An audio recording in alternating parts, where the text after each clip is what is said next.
నరేంద్ర మోడీకి హటాओ, ఓబీసీకు బచాओ అంటే మా ఓబీసీలకు న్యాయం చేయడానికి ఇదే స్లోగన్లో అన్ని జిల్లాలు తిరుగుతారు.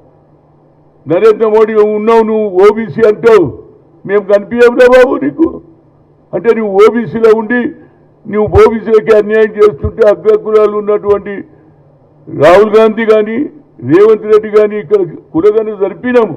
దాని ప్రకారంగానే ఇక్కడ ఎన్నికల్లో గెలిచాము. అదేవిధంగా జరిగినటువంటి ఏది లోకల్ బాడీస్లో కూడా మా స్ట్రెంత్ పెరిగింది, మా సంఖ్య ఎక్కువ ఉన్నది కాబట్టి సర్పంచులు అయ్యారు, చైర్మన్లు అయినరు, వైస్ చైర్మన్లు అయినరు. కాబట్టి ఈ యుద్ధం కొనసాగించడానికి నేను నిర్ణయం చేసుకున్నా. తప్పనిసరిగా ఎవరో ఒకరు మాట్లాడుకుంటే ఒక రేప్ జరుగుతుంటుంది అనుకో, మనం చూసి ఊరుకుంటే మనం కూడా రేప్ చేసిన వాళ్ళం అవుతాం. కాబట్టి తప్పనిసరిగా ఈ యుద్ధం కొనసాగుతుంది.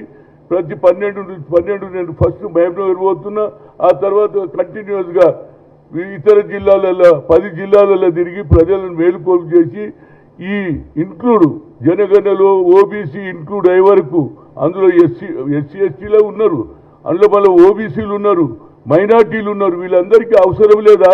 రాజ్యాంగంలో రావాలని లేదా? రాజకీయ అధికారం చేయాలని రావద్దా? ఐఏఎస్ కావద్దా? ఐపీఎస్ కావద్దా? ఎంతసేపు అడక తినాలిరా బాబు?